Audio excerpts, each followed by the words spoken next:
My guest in the Nimataion today is Brett Hollyhead, aka the Witch of Salopia, and together we are spinning a yarn.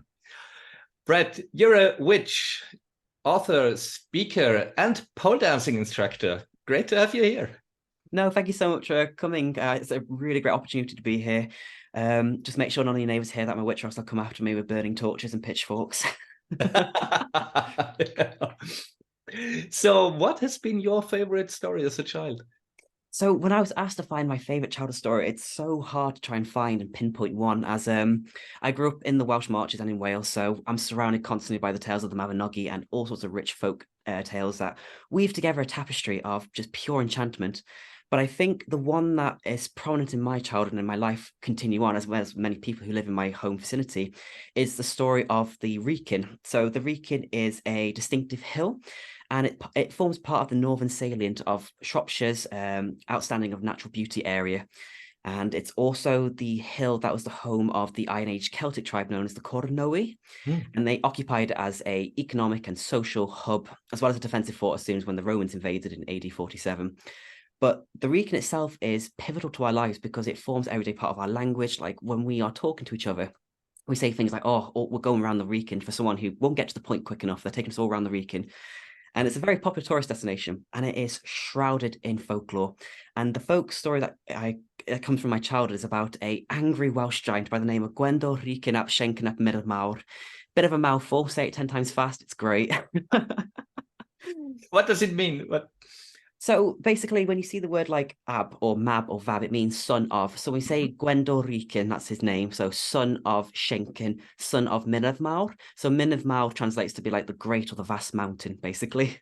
So Okay. it's a fabulous name. It's basically like a heritage kind of settlement. I am the great son of so and so. And the story goes that one day there was this old grumpy Welsh giant who was completely odious and repulsive. And he formulated a plan with the people of Shrewsbury. So Shrewsbury is kind of like the capital of Shropshire. And in exchange for him not destroying the townsfolk, they offered him young virginal maidens. And fortune smiled upon one of these unfortunate victims because this maiden who approached Gwendol's lair, she managed to brew a herbal concoction to put him to sleep and so she could make her escape. And there she relayed all the information to the townsfolk of all the horrors that she had witnessed, including how Gwendol was using these maidens to satisfy his hunger. And so the townsfolk hatched together, they came forth in a collective and agreed that they would no longer send Gwendol any more maidens. And Gwendol was enraged by this. He absolutely infuriated him. And so he hatched a wicked and devious plan. He picked up his trusty shovel, he scooped up a massive pile of dirt, and he trekked his way all the way from Wales, across the border into the Welsh Marches, in order to dam our local river, the River Severn. And this would flood and kill all the people. So yeah, he was a very vindictive, petty giant. You couldn't just be vegetarian, eat, grass, whatever, had to eat humans. And like all giants, really, they are not the most intelligent of creatures. So on his way down to Shropshire, he landed in the vicinity of Wellington near Telford, and he became lost and exhausted. But on the same road he was traveling, he came across a cobbler who was coming back from a long, hard day at work in Shrewsbury. And on his shoulders, he carried a huge sack filled with broken and run-down shoes. Gwendol asked the cobbler, "Where is Shrewsbury?" And the cobbler asked, "Why do you want to know for?"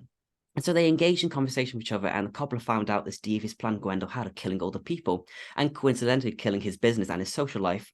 So the cobbler used his wits against this mighty being in front of him and said, "Oh, Shrewsbury is miles and miles away. I've worn all these shoes just from trekking the journey from here to where you are now, and I'd turn back if I were you."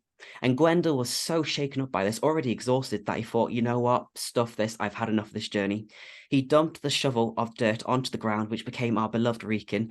And when he turned around, he scraped off the last bits of remains of dirt off his feet, which became the surrounding forest we call the Arkle. And that's just one of the many folk tales surrounding our Wrekin, our beloved hill. So where did he end up? Where did he go? No one knows really. So no one really truly knows the origin of this folk story. So it's told to us as children, along with all other things. Because I lived very close to the Wrekin when I lived there with my mum, when I lived in Wales with my father. And no one truly knows where it came from, really. Like it's documented quite prominently in 18th century folklore from people who wrote the collected stories of Shropshire and surrounding areas. And in this place here, we do have a huge connection to King Arthur. So in the old manuscripts of Wales, the place where I'm from was known as Bron Organ. It kind of translates to like mean the heart or the center or maybe the breast of lamentation of grief. And you see in the cycles that King Arthur goes here prominently to battle the giants in order to try and rescue his wife. We call her Gwenhwyvar rather than Guinevere, to try and rescue her brothers from these giants. So it's possible that Gwendol could have like just settled down in the ground and just died somewhere. It could have been slain by Arthur. Who knows, really? It's a mystery. Maybe he'll come back one day and wreak his revenge. Oh, yeah, yeah. And then the seven will grow more big Oh, than. fingers crossed it won't. So, why has had this story such an impact on you? I mean, of course, you love your land. This is obvious. But why this particular story?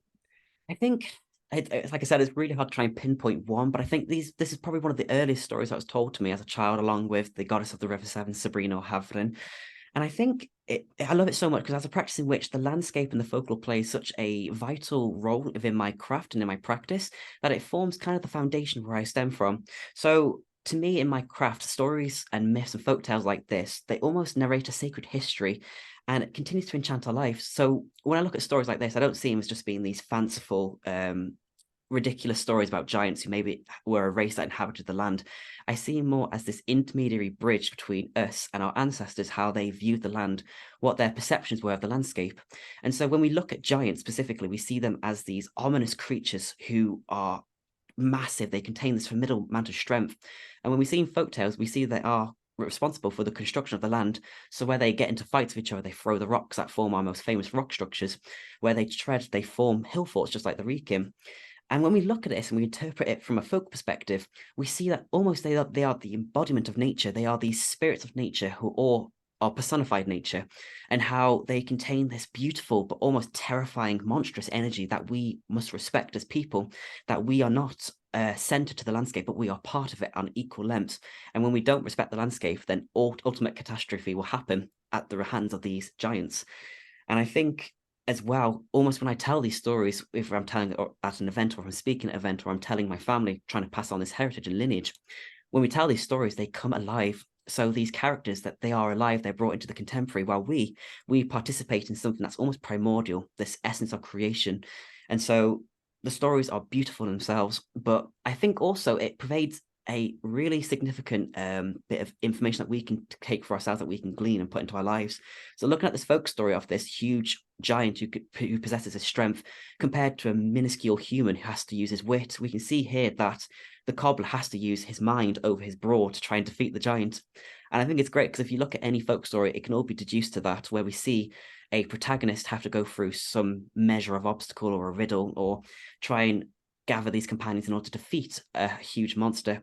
Mm-hmm. And in the same process, they are adapted. They adapt themselves to the landscape, to the story. And when we look at Gwendol, we can adapt ourselves to this. While we are intelligent, we can use our head, use our wits, rather than going straight in with our fists almost. So I think that's why it's important to me. Ah, I see. Yeah, it reminds me of the mythology of the clever guy who outwits the devil. Absolutely. And it's funny you mentioned that actually, because a lot of recent folk tales, they often replace Gwendol with the devil. If you come to this part of the region, especially in Wales and the Welsh Marches, the devil has such a huge proclivity for wanting to ruin the land. Not too far away from the Wrekin on the opposite side towards the border is what we call the Stiper Stones, called the Devil's Chair.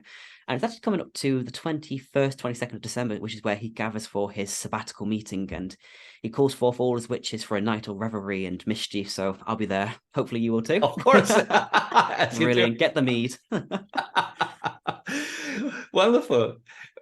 Brett, this has been such a great excursion into the mythic dimension of landscape and how it pervades our daily life. Thank you so much for that. No, thank you. It's been an absolute honor. Thank you so much for having me. It's been great. I'm looking forward to talk with you again soon. Oh, absolutely. It'd be wonderful. Thank you. Oh, thank you. Diolch yn fawr. Bye.